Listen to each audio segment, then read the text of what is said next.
Alhamdulillah, wa salatu wa salam ala Rasulillah sallallahu alayhi wa sallam.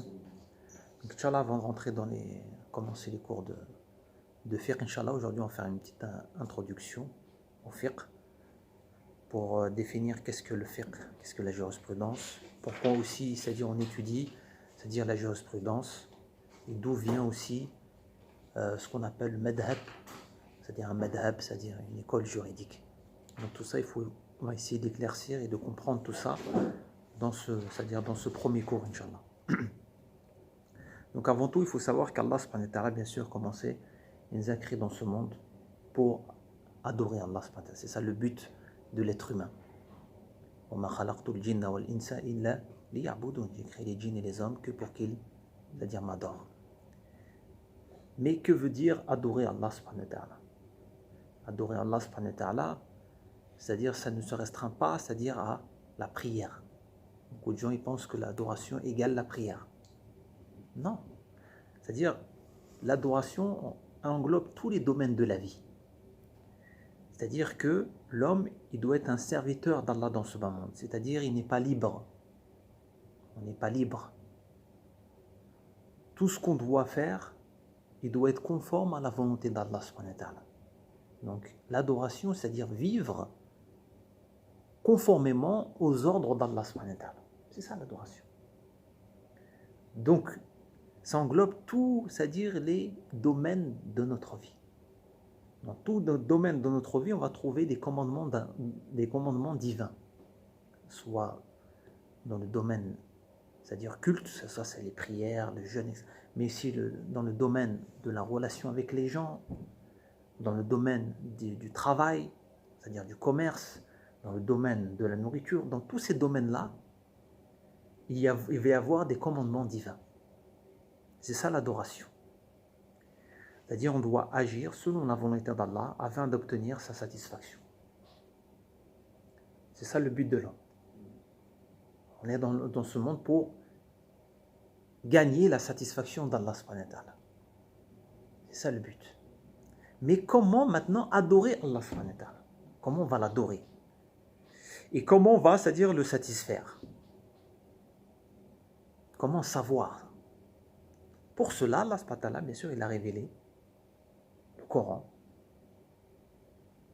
qui est la source, la plus grande source, et aussi la Sunna, qui est aussi une forme de révélation, qui sont les principales sources dans lesquelles sont mentionnés les commandements d'Allah subhanahu wa ta'ala à accomplir. Donc c'est dans ces deux sources-là qu'on va trouver qu'est-ce qu'Allah subhanahu wa ta'ala il veut de nous, comment on doit vivre dans ce monde-là.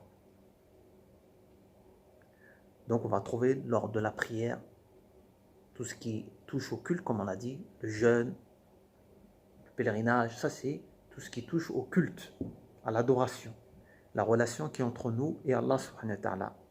Mais on va aussi trouver le halal, le haram, c'est-à-dire ce qu'Allah a autorisé, ce qu'Allah subhanahu wa ta'ala ici, il a interdit, dans tous les domaines, dans le domaine de la nourriture, dans le domaine de la boisson, dans le domaine de la relation avec les gens, dans le domaine, c'est-à-dire du mariage, dans le commerce, dans le comportement avec les gens, dans l'héritage, dans toute la vie en fait. Dans tous ces domaines-là, on va trouver, c'est-à-dire les commandements, subhanahu wa ta'ala, les commandements d'Allah à accomplir. Donc le fiqh, la jurisprudence, il va englober tous ces domaines-là. On va trouver des chapitres dans tous ces domaines-là, dans tous les domaines de la vie. Donc le fiqh, on appelle le fiqh en arabe, ou bien la jurisprudence en français, c'est consiste donc à savoir comment faire l'action, savoir quel est le commandement d'Allah subhanahu wa ta'ala, et aussi comment faire l'action, et aussi savoir quel est le statut juridique de l'acte, de l'action. D'accord? Donc Allah subhanahu wa ta'ala, il te dit dans le Coran par exemple, aqimus salah, accomplissez ou bien établissez la prière. Là c'est un ordre. C'est une demande, Allah subhanahu wa ta'ala nous demande d'accomplir, c'est-à-dire la prière. Donc c'est un ordre. Mais quel est son jugement et comment faire la prière? Donc, comment faire la prière? Donc ça va être stipulé dans la sunna. D'accord? Il va y avoir des sources pour qu'on va puiser, pour qu'on sache comment faire la prière. Donc dans le Coran, il n'y a pas, c'est-à-dire tous ces détails. Donc il y a la sunna qui vient détailler ce qui est général dans la prière, c'est-à-dire ce commandement-là qui est la prière. Comment faire la prière? On va trouver les détails dans la sunna et aussi dans d'autres sources, dans les paroles des compagnons, etc., etc. Et dans les paroles des savants. Allah te dit, établissez la prière. Quel est son jugement? Quel est le jugement de la prière? Que c'est wajib, c'est obligatoire. Le fait que tu saches que c'est wajib, c'est obligatoire, c'est ça le fiqh. Le fiqh, c'est ça. Savoir le jugement de l'acte. Donc le fiqh, si on donne la définition, ils disent les ulama, ma'rifatul ahkam al-shar'iyya al-mustanbata min adillatiha al-tafsiliyya. Wa ma'rifatul ahkam al-shar'iyya al-amaliyya al-mustanbata bi adillatiha al-tafsiliyya. C'est-à-dire la connaissance des jugements juridiques puisés de leurs arguments, parce que ces jugements juridiques, on va les puiser d'arguments. Il faut un dalil pour ça, une preuve pour dire que ça c'est obligatoire. Il faut une preuve. D'accord? Mais qui sont reliés à nos actes. C'est-à-dire que le fiqh, il concerne, c'est-à-dire les actions. On appelle ça l'ahkam al-taklifiyya, c'est-à-dire les jugements juridiques qui sont liés, c'est-à-dire à nos actes. Parce que nous, on a dit, on est là pour adorer Allah. Donc tous nos actes, tout ce qu'on va accomplir dans ce monde, il va avoir un jugement juridique. Tout ce que tu fais, il y a un jugement, ce que tu vas faire, ce que tu vas parler, pardon, ce que tu vas manger, est-ce que c'est obligé, est-ce que c'est interdit, est-ce que c'est permis, est-ce que c'est haram. Donc, tout ce qu'on va accomplir dans notre vie, comme acte, nous, nos actions, il y a un jugement juridique. Un jugement. Il y a 5 jugements. Il y a 5 jugements juridiques ou bien statut juridique, on dit. Un jugement juridique ou bien un statut hukm shar'i ou l'ahkam shar'iyya, taklifiyya, ou bien c'est-à-dire on dit les statuts juridiques. Il y a 5, tout ce qu'on fait, tout ce que tu vas accomplir dans ta vie ne sort pas de ces 5 jugements-là. Soit le premier jugement juridique, ça c'est important de le connaître puisqu'on va retrouver ces jugements-là, c'est-à-dire dans le fiqh. On va retrouver ces jugements-là dans l'étude de la jurisprudence. Donc le premier jugement juridique, c'est le wajib, qu'on traduit par l'obligatoire, qui signifie ce qu'Allah subhanahu wa ta'ala a ordonné formellement. Ce qu'Allah subhanahu wa ta'ala a ordonné formellement et a attaché à celui qui l'accomplit la récompense et celui qui le délaisse la menace du châtiment, de la punition. C'est-à-dire quand on dit le wajib, c'est Allah il l'a ordonné de façon formelle. Si tu l'accomplis, tu as une récompense. Si tu le délaisses, tu risques le châtiment. On ne dit pas forcément que la personne il sera puni ou châtié parce que ça revient à Allah subhanahu wa ta'ala. Si Allah il veut, il le pardonne, ou si Allah il veut le châtier. Ça c'est le premier, c'est-à-dire le premier jugement, le wajib. D'accord? Le deuxième jugement juridique, c'est le mandoub. On appelle ça le mandoub, le recommandé. Le recommandé.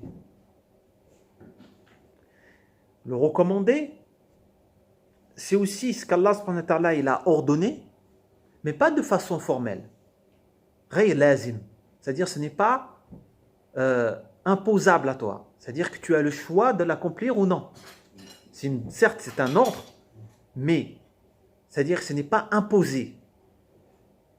C'est-à-dire si tu le fais, tu as une récompense.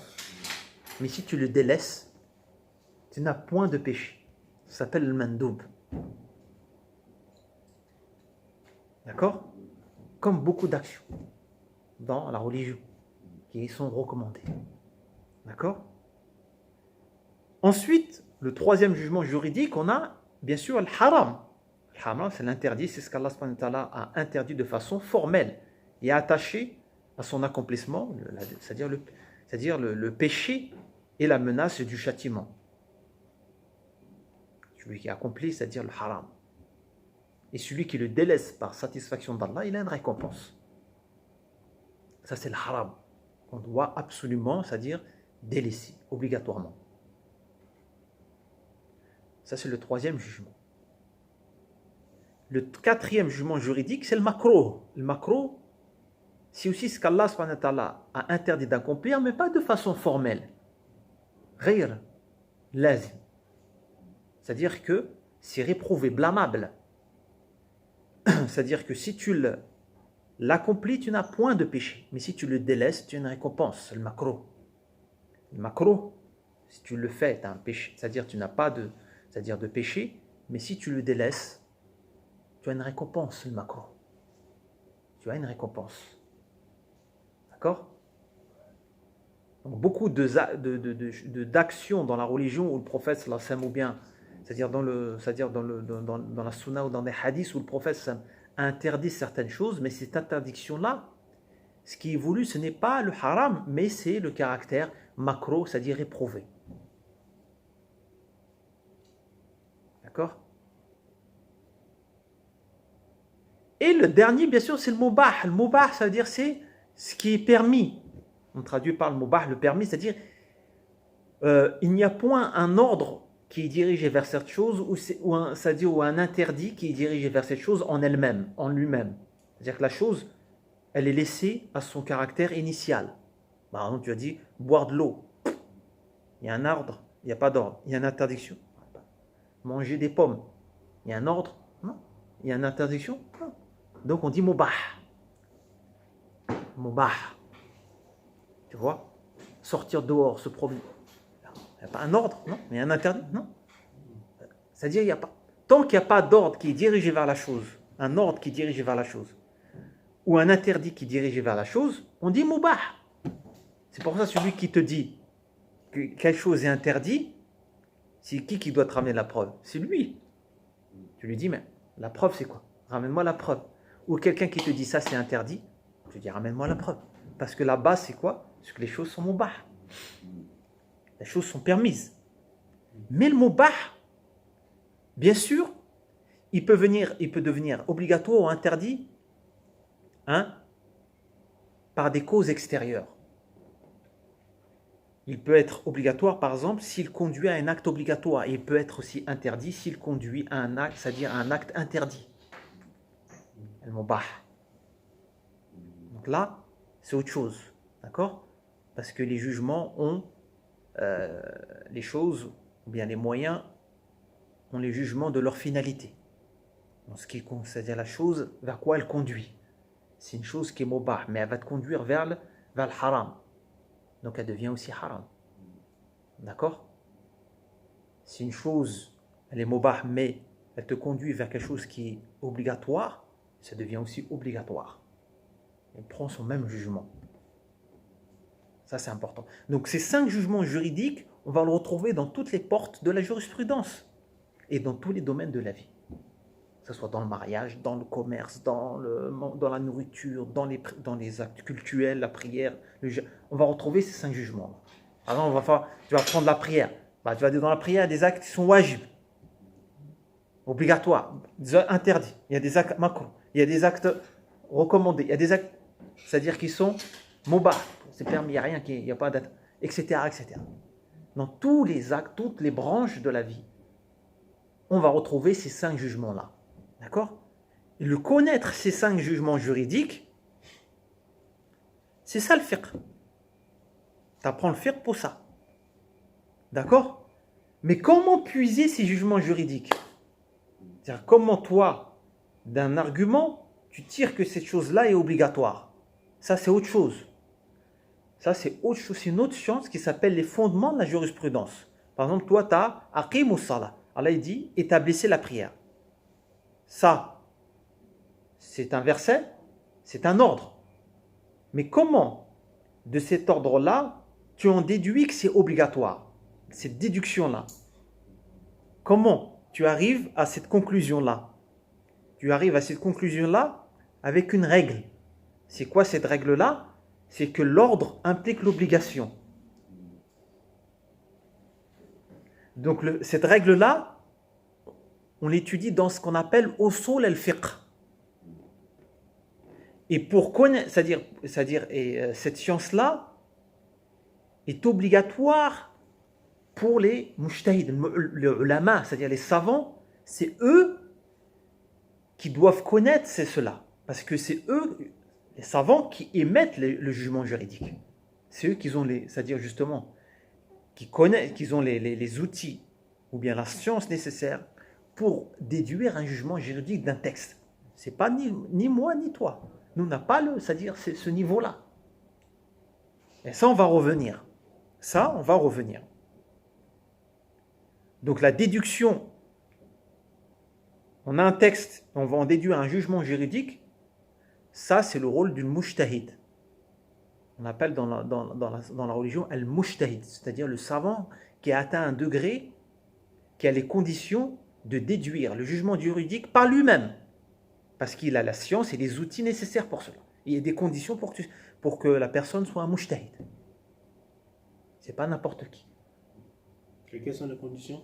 Les conditions, il y en a beaucoup. Il faut déjà que la personne commence au moins 100 000 hadiths minimum.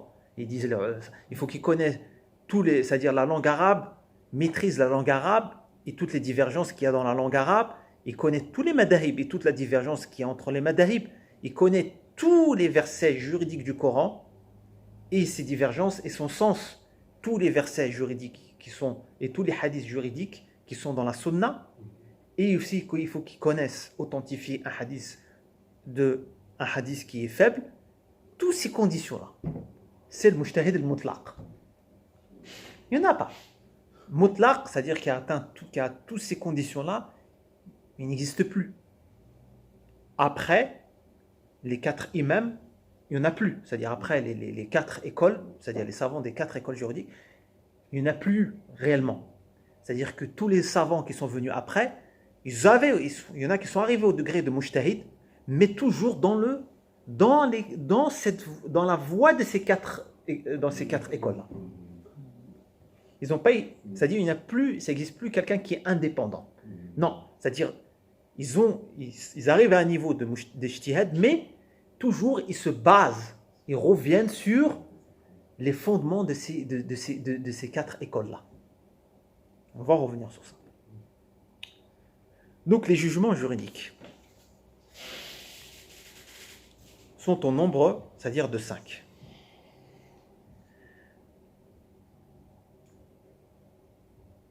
Ici, on a des autres jugements qu'on appelle l'wad'iyya en arabe, c'est des jugements d'État. C'est quoi le jugement d'État? Ce sont les caractéristiques définies par le législateur et qui permettent de distinguer l'acte valide d'un acte non valide. C'est-à-dire que le législateur sharia a mis des caractéristiques pour savoir, pour définir qu'un acte il est sahih, valable, accepté, et d'un acte qu'il est par exemple fasid, n'est pas accepté. Ça, c'est le législateur qui a défini ces règles-là. Par exemple, tu vas dire l'intention dans la prière. L'intention dans la prière. L'intention, c'est une condition de validité de la prière. Il faut que tu aies l'intention. Niya. Ça, c'est une condition de validité de l'acte. D'accord? Si tu n'as pas l'intention, l'acte, il devient caduc. Il devient facile. Ou bien le jeûne. Tu vas jeûner, mais sans intention. Qu'est-ce qui se passe? Le jeûne, il est caduc. Parce que tu n'as pas respecté la condition. D'accord? Donc, il est facile. Donc, il est facile. L'acte, il va être facile. Ou bien dans le mariage, tu ne vas pas respecter les conditions du mariage. Par exemple, tu vas te marier sans tuteur. Par exemple, chez le jumhur, chez la majorité des savants, tu te maries sans le wali. Donc, le nikah batil. Ou facile chez les hanbalites, Donc le mariage, il est considéré invalide. Parce que tu n'as pas respecté la condition. Donc dans des actes, il y a des conditions, des caractéristiques qui rendent l'acte valable ou qui vont rendre l'acte aussi facile. D'accord? Facile, c'est bon. C'est-à-dire invalide. Invalide. Voilà, invalide. D'accord? Donc un acte ne peut pas, c'est-à-dire être valide que s'il respecte ses conditions et qu'il est préservé de tous ses empêchements. D'accord? De tous ces empêchements. Parce qu'il peut aussi avoir des mawani'. On appelle mawani', c'est-à-dire des choses qui vont faire que l'acte vont empêcher son acceptation. Toi, tu vas faire l'acte avec toutes ces conditions, mais il va y avoir un mani'. Par exemple, toi, tu vas prier nafila après l'asr. C'est-à-dire, bon, j'ai envie de faire la prière. Tout abat. Tu vas tout respecter les conditions, l'odo, tout, tac. Tu vas faire la prière. Elle est acceptée ou non? La prière. Nafila, après l'asr. Nafila, une prière surrogatoire. Il n'y a pas de prière surrogatoire après l'asr. Il n'y en a pas. Pourquoi il n'y en a pas? Parce qu'il y a une interdiction. Le prophète m'interdit. Donc, cette chose-là, le fait que tu vas prier en ce temps-là, va rendre l'acte caduc. Parce qu'il y a une interdiction. Il va rendre l'acte quoi? Caduc, il devient face. La prière n'est pas, c'est-à-dire la prière elle-même n'est pas acceptée. Ben oui. Mais par contre, s'il prie par contre, derrière l'obligatoire, c'est accepté. Parce que tu as dit que la surrogatoire, elle n'est pas acceptée. Oui. Mais derrière, s'il prie l'obligatoire est accepté. C'est ça, il dit c'est pas accepté, c'est ce qu'il dit. La prière obligatoire, oui, bah, tu fais la prière obligatoire. Oui, par contre, c'est accepté malgré qu'il ait fait un acte. Non, on parle de la prière surrogatoire. La surrogatoire. En ce temps-là, dans ce temps-là. Ah oui, dans ce temps, le surrogatoire n'est pas accepté, mais l'obligatoire qu'il a fait, est-ce qu'il a accepté ou pas? Bah, tu es obligé de prier l'obligatoire. Hein? Tu es obligé de prier l'obligatoire. Même si tu es en retard, tu pries. D'accord? Tu la rattrapes, même en ce temps-là. Oui, bien sûr. Chez le Jumhur, sauf les Hanafites. D'accord? C'est-à-dire, tu rattrapes, c'est-à-dire, c'est la prière obligatoire, même dans ce temps-là, même quand tu es en retard, même avant le Maghrib, même de 1 minute. Tu fais l'asr. Non, mais c'est que je n'ai pas compris. Mais la prière surrogatoire, une prière comme ça, sans cause, sans sabab, sans raison. Tu dis, voilà, j'ai envie de faire 2 rak'at. Dans ce temps-là, là. Oui, la prière elle-même n'est pas acceptée, mais l'acte fait, c'est l'obligation, elle est acceptée. Oui, c'est ça en fait. J'ai compris comme toi au début. Au début, je crois que c'était parce que comme il avait pris la surrogatoire, l'obligatoire n'était pas accepté. Au début, Non. Oui, non, mais c'est bon, comme tu as bien expliqué. Que la prière surrogatoire. C'est que la prière surrogatoire. Une prière, on passe en. Mais par contre, quand dans ce temps-ci, par exemple, comme ça, quand il rentre dans une mosquée, il fait des rakats, elle accepte pas. Ça, c'est autre chose. On arrive. On va expliquer ça par rapport, c'est-à-dire, ça, c'est une prière qui a un sabab. On appelle une prière qui a une cause. Tu vois, c'est l'entrée de la mosquée. D'accord? Ça, on va en parler justement. Et là, on va comprendre qu'il y a une divergence dans ce sujet-là. Donc, ça aussi, on l'étudie aussi dans le fiqh. On étudie cette deuxième catégorie de statut juridique qu'on appelle ahkam al-wada'iyya, c'est-à-dire les jugements d'État. Mais ça, c'est qui sont établis par le charia. Ils ne sont pas attachés à nos actes. C'est le législateur qui a défini ça. C'est le législateur qui a défini que le temps de l'asr, ou bien c'est-à-dire le temps de telle prière, il commence à ce moment-là. Tu vois? C'est qui a défini ça? C'est le charia, c'est le législateur. C'est pas toi, c'est pas moi. Ça, c'est défini par le législateur. Donc, la connaissance de ces jugements juridiques, c'est-à-dire qu'on a dit les 5 jugements juridiques là, il faut savoir que la connaissance de ces jugements juridiques, dans le fiqh, on dit ma'rifatul ahkam al-shar'iyya. La connaissance de ces jugements juridiques, elle peut être soit qat'i, formelle, ou soit dhanni, conjecturale. Là, on va développer. Et cela dépendant de l'argument, s'il est formel ou conjectural. Ouh là là. Alors, qu'est-ce que ça veut dire ça? Qat'i ou dhanni. Il faut savoir, et c'est là qu'on va comprendre d'où vient le madhab, d'où vient le madahib, et d'où vient la divergence. D'où vient la divergence qu'on entend entre tel savant, etc. Entre telle école et telle école, par exemple. Il faut savoir que dans le Coran et la Sunna, on a 2 types de textes. 2 types de textes par rapport à son caractère argumentatif. Dans le Coran et la Sunna, on a deux types de textes par rapport à son argument argumentatif. On a un texte qu'on dit en arabe qat'i, formel. C'est des textes qui renferment qu'une seule compréhension possible. Tu ne peux pas comprendre ce texte par une autre chose. Tu peux pas. C'est clair. C'est-à-dire, le verset, il renferme une seule compréhension. Il te dirige vers une seule compréhension possible. Tu ne peux pas avoir une autre compréhension. Allah, il te dit, par exemple, dans le Coran, Aqimus salah, accomplissez la prière. Tu vas dire quoi? Bon, non, ça veut dire le jeûne. Ça veut dire manger. Ça veut dire. Vous interprétez ça d'une autre manière. Là, non. C'est clair. Ouais, c'est clair. Tu ne peux pas, c'est-à-dire comprendre autre chose que. C'est clair. C'est stipulé clairement. Ou bien Allah, il dit dans le Coran, walakum nisfu ma taraka azwajukum illam yakun lahunna walad, par exemple, c'est-à-dire dans l'héritage, Allah, il te dit, et vous avez la moitié de ce qu'ont laissé vos épouses si elles n'ont pas d'enfants. C'est clair. La moitié s'il n'y a pas d'enfants. On va dire, oh non, non. La moitié de l'héritage, si elle n'a pas d'enfant, tu dois faire vos épouses. Donc ça, maintenant, le verset, il est clair. Tu ne vas pas dire, oh, bah, peut-être. On ne peut pas avoir une autre compréhension de ça. Est-ce qu'il va y avoir une divergence dans ces textes-là? Non. Dans ces textes-là, en réalité, c'est-à-dire ça ne posera aucun problème. Il n'y a pas de madhab dans ces textes-là. On ne va pas trouver Malik, l'imam Malik il a dit ça, ou l'imam Shafi'i il a dit ça. C'est clair. Non, il n'y a pas. Donc en réalité, dans ça, même certains savants, ils disent que là, c'est-à-dire dans ces questions-là, on ne rentre pas, le fiqh ne rentre pas dans ces questions-là.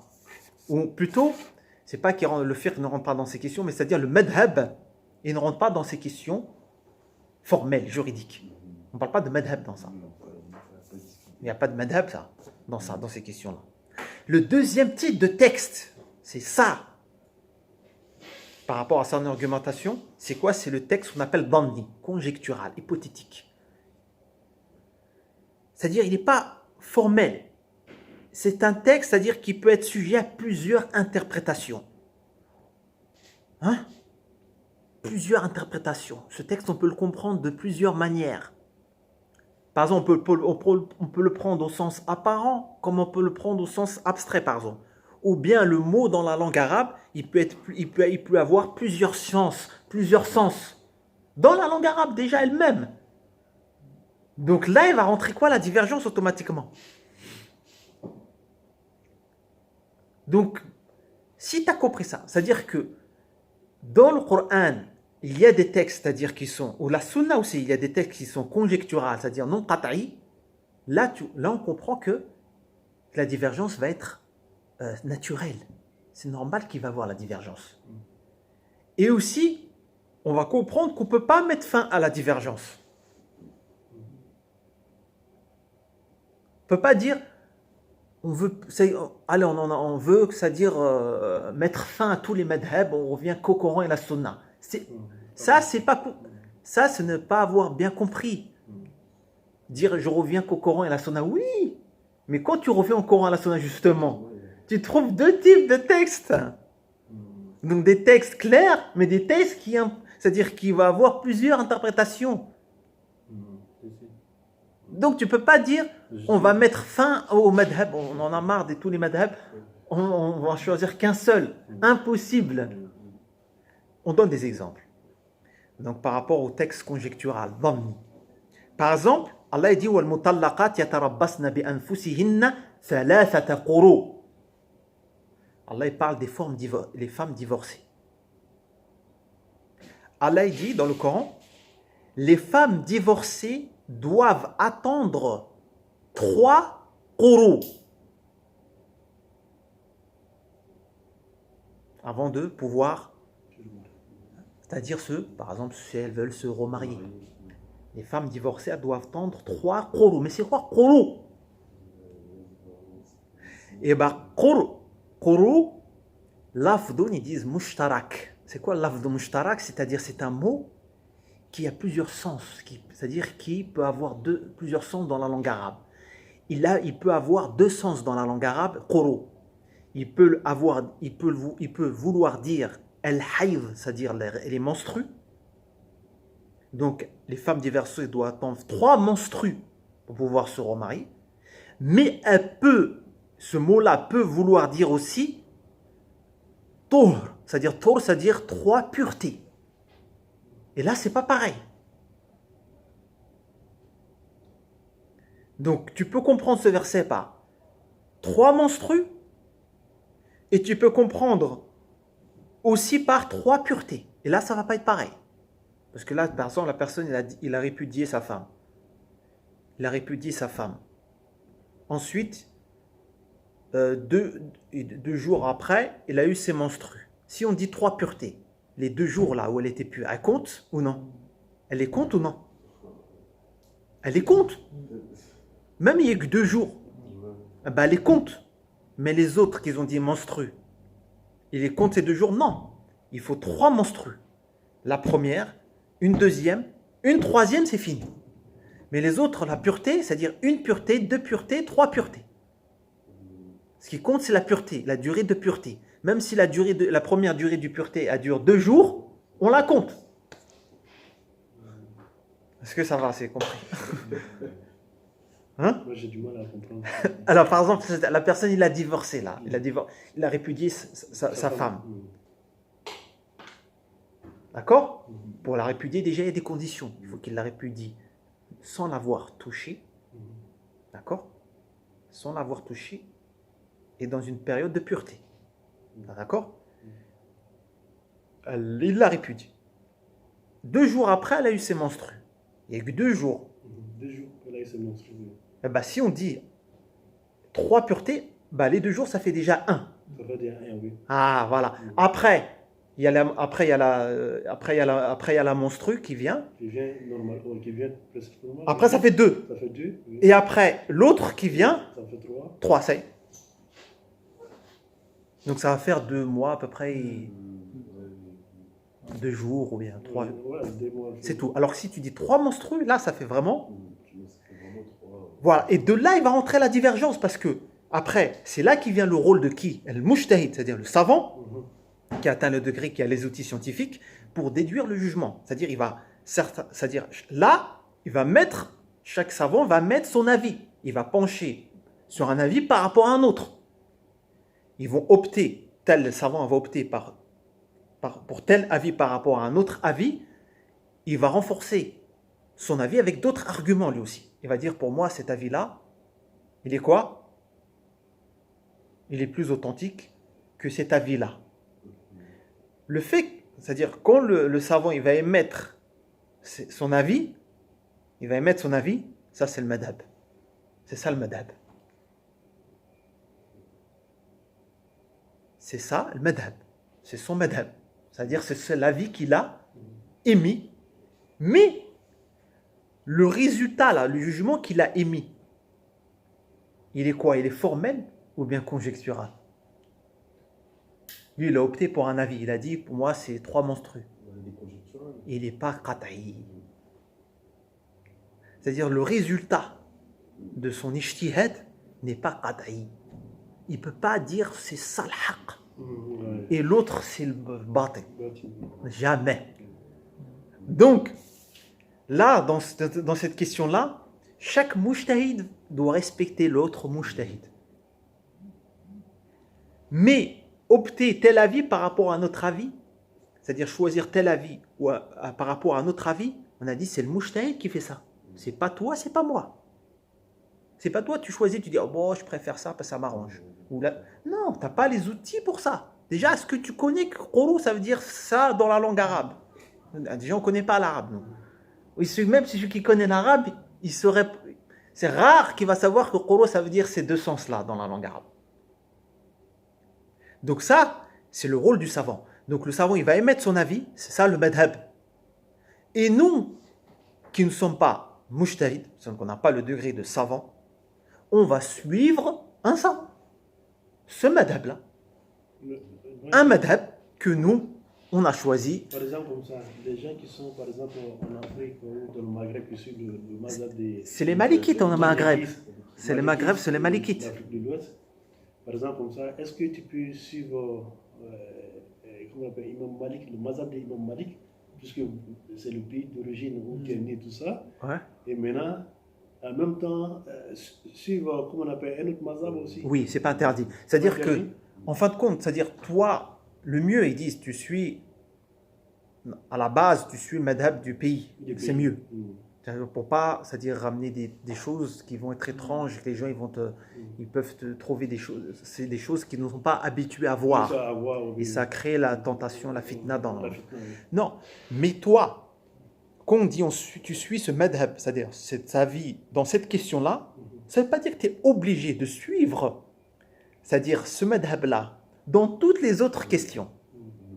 Non, je peux suivre l'avis de tel imam Malik, par exemple, dans telle question, et suivre l'avis de l'imam Ahmed dans une question qui touche, par exemple, à une autre porte, le mariage, ou bien, et moi je prends l'avis de tel dans une autre question. Mais pour avoir une cohérence, pour étudier, on ne parle pas de la fatwa, c'est-à-dire pour étudier la religion, il est meilleur, il est préférable d'étudier suivant une seule méthode pour retenir, pour bien comprendre et pour commencer notre, c'est-à-dire nos cheminements dans l'apprentissage de la religion. On commence à suivre une seule, c'est mieux de commencer, mais il ne faut pas exagérer, parce qu'il y a aussi l'exagération qui existe, que certains pensent que non, on n'a pas le droit de sortir.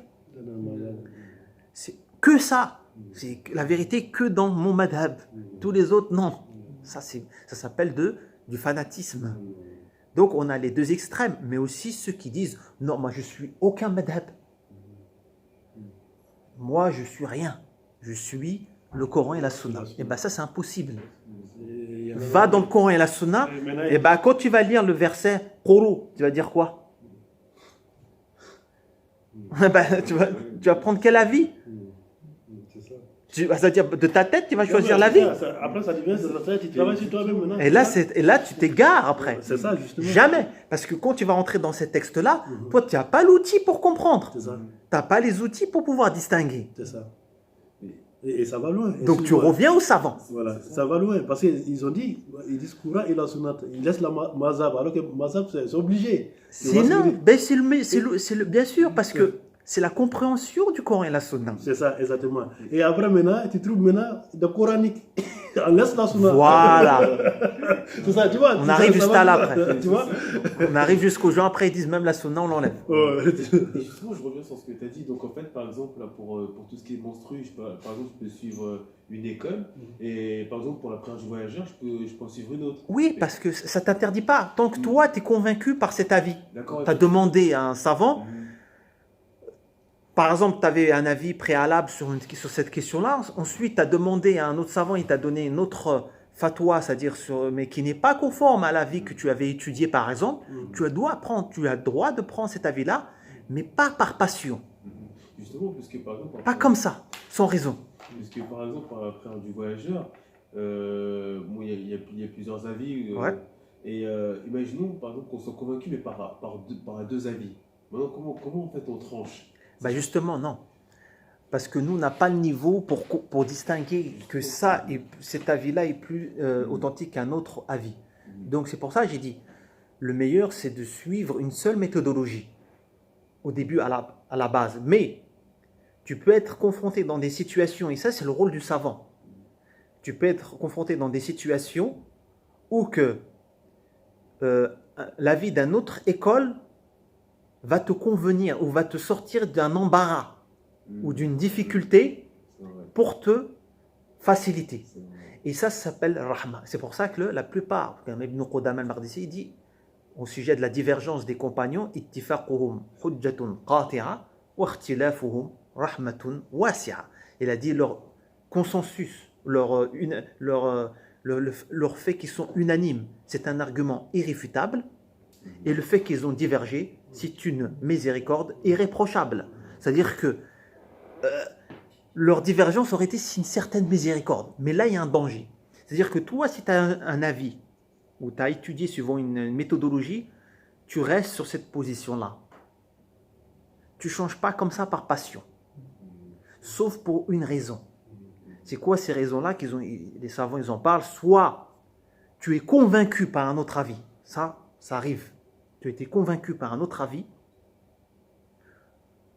ou tu t'en rends compte que l'avis que tu avais suivi était erroné, ça peut arriver. Ça peut arriver. Les savants ne sont pas infaillibles. Hein. Ou bien que tel avis va t'ouvrir une porte de facilité. Mais le mot, comment on appelle Voilà, et ça c'est le savant, c'est le rôle du savant. Mais changer d'avis par passion, non. Par exemple, tu dis aujourd'hui, par exemple, toi, tu avais pris l'avis que manger de la viande du chameau chez les Hanbalites, ça remplit l'eau d'eau. Ça remplit l'eau d'eau, les Hanbalites. Manger de la viande du chameau, ça remplit l'eau d'eau. Tu as étudié comme ça. Mais c'est pas interdit. Non, c'est pas question, c'est interdit. Ça rompt l'eau d'eau. Tu n'as plus l'eau d'eau. Tu as mangé du chameau, tu n'as plus l'eau d'eau. Après un jour, toi, tu es en prière. Et après, tu te rends compte, ah mince, j'ai mangé du chameau. Après, tu dis dans ta tête, ah la flemme. La flemme d'aller faire l'eau d'eau. Allez, bon, maintenant, Malik. Je prends la vie de l'imam Malik maintenant. Je change, allez. Ça rompt pas l'eau d'eau, allez. Ça, c'est suivre ses passions. Ça, c'est interdit. Ça, c'est interdit. Tu suis tes passions. Mais dans ces cas... Tu fais pas. Tu t'as suivi cet avis, tu restes sur cet avis-là. Mais dans ces cas, étant en balik et que tu as oublié et que tu as mangé la viande du chameau... Tu refais ta prière. Hein? Tu refais ta prière. Ah bah oui. Toi, tu as suivi cet avis toujours. Tu comprends? Mais le savant, imagine quelqu'un, il dit, il a étudié, par exemple, je sais pas moi, c'est un Hanbalite, lui. Par exemple, la personne, il a toute sa vie, il a prié, il disait, ah, mais à chaque fois, je mangeais du chameau, moi. À chaque fois, à chaque prière, je mangeais du chameau. Mais jamais je refaisais l'eau d'eau. C'est-à-dire pendant 15 ans, je faisais comme ça. Là, le moufti, pour lui ouvrir une porte de facilité, peut dire, allez, il émet la fatwa suivant l'école Malik pour lui ouvrir une porte de facilité. Parce que si je lui dis rattrape 15 ans de prière, il va dire bah, j'arrête la prière. Mais s'il est courageux, il dit vas-y, rattrape toutes tes prières.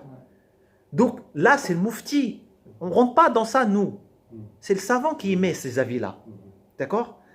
Ça, on en reparlera c'est-à-dire dans la jurisprudence. Donc, on dit que les textes, donc, il y a plusieurs textes suivant par rapport à leur argumentation. Des textes formels et des textes aussi. C'est-à-dire conjectural. Dans la sunna aussi.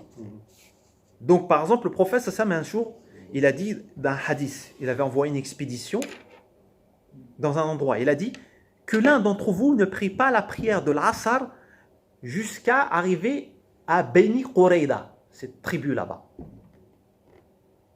Ils sont partis en voyage.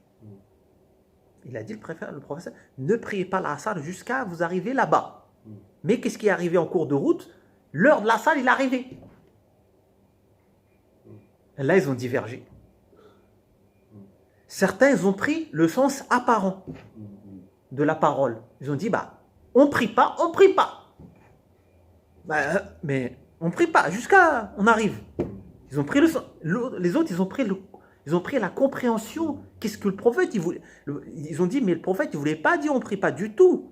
Mais il voulait dire, le prophète Sassam, qu'il faut se dépêcher pour arriver là-bas et prier. Il ne voulait pas dire que si le temps de la prière, il arrive en cours de chemin, il faut prier. Donc ils ont prié. C'est-à-dire certains, ils ont prié. Oui, il peut venir et attendre. Ça va bientôt commencer. Oui, oui. Merci. D'accord? Donc, alors, quand ils sont revenus, qu'est-ce qui s'est passé? On rapporte ça au prophète, sallallahu alayhi wa sallam. Il ne blâma aucun des deux groupes. Ni blâma ses gens, ni il a blâmé les autres. Parce que chacun, il a compris d'une manière. L'autre, il a pris le sens apparent, mais les autres, ils ont pris le sens de ce qu'il voulait dire le prophète, sallallahu alayhi wa sallam. Et ça, dans le Coran et la Sunna, on retrouve souvent ça. Par exemple, le prophète, il dit Al-Ahdu, c'est-à-dire le pacte qu'il y a entre nous et les mécréants et la pratique de la prière. فَمَنْ تَرَكَهَا فَقَدْ كَفَرَ. Celui qui la délaisse, فَقَدْ كَفَرَ. Il a mécru. Mais il a mécru, qu'est-ce que ça veut dire il a mécru? Est-ce qu'il sort de l'islam ou non? Ils ne sont pas de l'islam. Eh bien, ça dépend. Parce que le kufr, dans la langue arabe, on a deux types de kufr. On a le kufr majeur, la mécréance majeure qui fait sortir de l'islam. Et on a la mécréance mineure qui ne fait pas quitter l'islam. Donc ce hadith-là, il peut être compris comme ça, il peut être compris comme ça aussi. Donc les Hanbalites, ils ont vu que c'est la mécréance majeure qui évolue. Et les trois autres écoles ont dit que c'est la mécréance mineure qui évolue dans ce hadith-là. Et chacun ensuite a argumenté avec des autres arguments pour appuyer son avis. On y reviendra dans ça. Donc là aussi, le kufr, il peut avoir plusieurs sens, c'est-à-dire dans ce sens-là. Donc là aussi, il va entrer la divergence. Là encore, c'est une cause de divergence. Une autre cause de divergence aussi, c'est par exemple, il peut avoir la divergence suivant par rapport à Thubut al-Nas, c'est-à-dire suivant l'authenticité du hadith. Donc quand c'est un argument du Coran, on ne cherche pas l'authenticité, on sait que c'est authentique, c'est clair. Mais les hadiths, non. Il y a des hadiths qui sont faibles et des hadiths qui sont authentiques. Et même les hadiths qui sont authentiques, il y a des hadiths qui sont dits mutawatir, c'est-à-dire notoires, qui ont été rapportés par des chaînes, beaucoup de gens, on a beaucoup de compagnons de chaînes, beaucoup de gens qui ont transmis ce hadith-là, tandis qu'on a des hadiths qui ont dans la chaîne de transmission que des individus. Et là, ce n'est pas le même caractère argumentatif. Donc, c'est-à-dire de là, il va rentrer aussi la divergence. C'est-à-dire on peut avoir un hadith, tel savant va le considérer authentique, dont il va fonder un jugement par rapport à ce hadith-là, mais d'autres savants vont le considérer faible, donc il ne va pas prendre le hadith, donc il va le délaisser, donc il ne va pas fonder de jugement. Et donc là, il va rentrer la divergence aussi. Et on peut avoir deux hadiths authentiques, mais ils se contredisent d'apparence. Le prophète sallallahu alayhi wa sallam, qu'est-ce qu'il dit? Il dit la salat ba'da al-asr. Il dit point de prière après l'asr, jusqu'à le coucher du soleil. Point de prière. Qu'est-ce que tu comprends du hadith? Point de prière, c'est-à-dire, pour toi, tu dis toutes les prières. Toutes. Pour toi, tu comprends comme ça.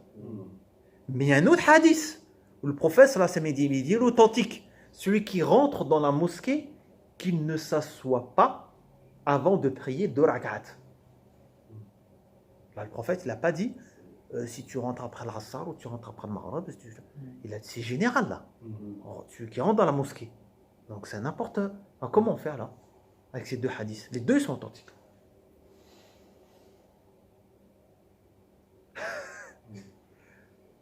Justement, c'est là qu'il vient le mujtahid. Tu comprends le premier c'est pas toi et moi là qui. C'est-à-dire là, il vient le mujtahid, c'est-à-dire le rôle du savant.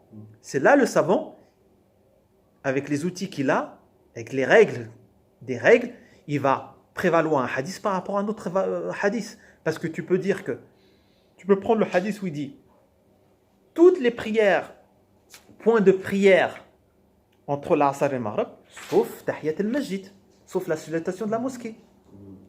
Exception. On peut comprendre comme ça.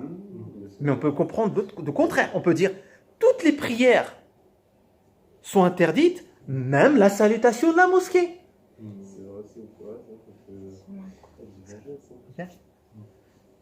On peut comprendre comme ça et comme ça aussi.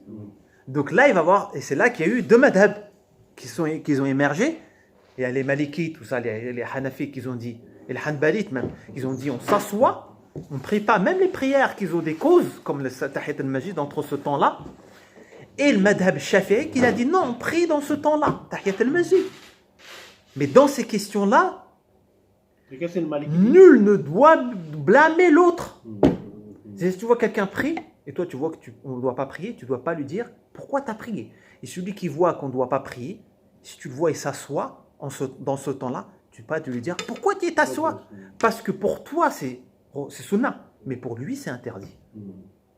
Et il y a une règle qui dit point de blâme dans les questions de divergence. Tant qu'il n'y a pas un consensus entre tous les savants, point de blâme. On ne doit pas se blâmer. D'accord? Et cette divergence-là, c'est-à-dire, elle est née des compagnons. Elle est commencée au temps des compagnons. C'est les compagnons déjà qui ont divergé sur ces sujets-là. D'accord? Qui a été reprise par les générations ensuite jusqu'à qu'il a émergé des savants. Il y en avait plusieurs savants. Mais il y a des savants qui se sont distingués. Il y a 4 savants qui se sont distingués, qu'on appelle les savants des 4 écoles juridiques, qui ont eu des élèves. Et ces élèves-là, ils ont, c'est-à-dire répertorié la vie de ce imam, ils ont répertorié ses avis, et ils ont développé, c'est-à-dire ses avis sur des questions qui étaient nouvelles. Et ça a fondé ce qu'on appelle un madhab, ce qu'on appelle une école après.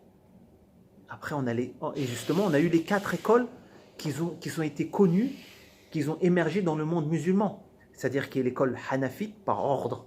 Ensuite, on a l'école malikite et shafi'ite. Ensuite, on a les dernières écoles qui est, c'est-à-dire hanbalite.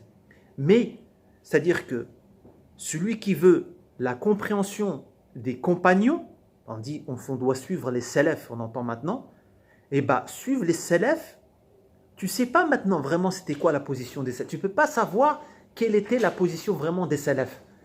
Même si on a une parole qui a été rapportée par, c'est-à-dire les salafs, on ne peut pas, c'est-à-dire affirmer vraiment que ça a été dit ça. C'est-à-dire affirmer son authenticité. Pour connaître le fiqh des salafs, le fiqh c'est-à-dire des salafs, on va le retrouver dans les 4 écoles juridiques. Celui qui est dans ces écoles-là, il est dans la compréhension des salafs. Il faut être clair. Celui qui sort de ces 4 écoles, il ne sera plus dans la compréhension des salafs. Il sera dans sa propre compréhension, ou une compréhension de son shir, etc., ou ce qu'il veut, mais il n'est plus dans la compréhension. C'est pour ça, beaucoup de grands savants ont, c'est-à-dire statué, ils ont dit que al-haq, c'est-à-dire la vérité, ne sort pas de ces 4 écoles. Obligé, c'est dedans. Il ne sort pas de ces 4. Al-haq. Dans ces questions, dans les 4 écoles. Al-haq, il ne sort pas de ces 4 écoles juridiques. Eux, ils ont arrivé au niveau de mujtahid. C'est arrivé à un niveau de mujtahid. Ensuite, bien sûr, ces savants ont eu des élèves, etc. Et ça s'est, c'est-à-dire poursuivi, et ça s'est propagé dans le monde musulman. Donc nous, Inch'Allah, dans ces cours-là, on va étudier on va étudier la jurisprudence suivant le fiqh hanbali, la dernière école qui est venue dans l'ordre de l'histoire, l'école hanbalite de l'imam Ahmed. L'imam Ahmed. Mais si tu regardes les 4 imams, tout est lié. Parce que l'imam Ahmed, c'était qui? L'élève de Shafi'i. Shafi'i, c'était l'élève de qui? L'imam Malik. Et l'imam Malik, c'était l'élève de qui? Non. Là, non. C'est-à-dire, c'était pas l'élève d'Abu Hanifa, non. Mais ils disent qu'il a rencontré. Il a rencontré ou il a rencontré des élèves de Abu Hanifa. Donc c'était lié en fin de compte. Et tous, ils se respectaient. C'est pas, c'est-à-dire, il y avait une guerre entre eux ou bien. Non, tous, chacun aimait ses avis. Il y avait le respect. Il y avait le respect. Mais Malik, c'était le sommet, c'était qui? L'imam Malik, il a eu des grands chouyours, il a eu c'est-à-dire des grands, mais l'imam Malik, c'est-à-dire qu'il était à Médine, il a cette caractéristique aussi. Il avait cette spécificité, justement, c'est pour ça que lui, un de ses arguments, c'est la pratique des gens de Médine. Par exemple, il va dire, tel acte est recommandé ou tel acte n'est pas recommandé. Il dit, c'est quoi l'argument? Il va dire, la pratique des gens de Médine. Les gens de Médine, ils n'ont jamais connu cet acte-là. Ou bien les gens de Médine, c'est-à-dire ils ont connu cette action-là. Et les gens de Médine, ils ont pris des compagnons, ils n'ont pas inventé des choses. Et les compagnons, ils ont pris du prophète. Si c'est la pratique des gens de Médine, donc ça veut dire que c'est un argument. Mais les autres savants, ils disent, pour nous, non. La pratique des gens de Médine, ce n'est pas un argument. D'autres, ils vont dire, les paroles des compagnons, c'est un argument. D'autres disent, non, la parole des compagnons, ce n'est pas un argument pour nous. Après, chaque école s'est distinguée par ses propres fondements.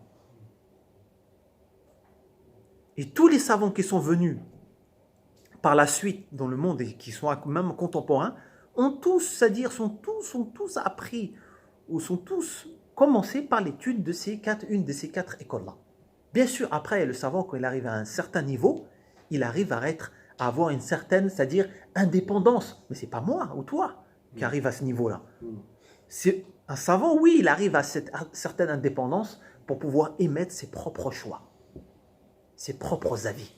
Mais lui, il a le niveau pour ça. Ce n'est pas moi et toi, on a le niveau. Nous, on suit ces savants-là. Notre rôle, c'est de suivre. D'accord? Donc nous, on va étudier un livre qui est connu dans le fiqh hanbali, qui s'appelle Zad al-Mustaqni', qui est, c'est-à-dire un épître, c'est-à-dire très simple dans le fiqh hanbali, et qui est connu, et aussi qui a été expliqué par beaucoup de, c'est-à-dire savants anciens déjà dans le fiqh hanbali, qui est connu déjà, et aussi qui a été expliqué par beaucoup de savants, c'est-à-dire contemporains, dont un savant qui est connu qui s'appelle l'Uthaymin. Donc on va se baser sur toutes les paroles de tous ces savants-là, Inch'Allah, pour expliquer, c'est-à-dire cet épître-là. Donc on commencera, c'est-à-dire la semaine prochaine, par la première porte, le premier chapitre, le chapitre de At-Tahara, c'est-à-dire la purification. Donc, avant de parler de la prière, bien sûr, il faut commencer déjà par parler de la purification. L'eau, quelle est l'eau qu'on peut utiliser et quelle est l'eau qu'on ne peut pas utiliser pour, c'est-à-dire la purification. والله أعلم سبحانك اللهم وبحمدك أشهد أن لا إله إلا أنت نستغفرك ونتوب إليك سبحان ربك رب العزة عما يصفون وسلام على المرسلين الحمد لله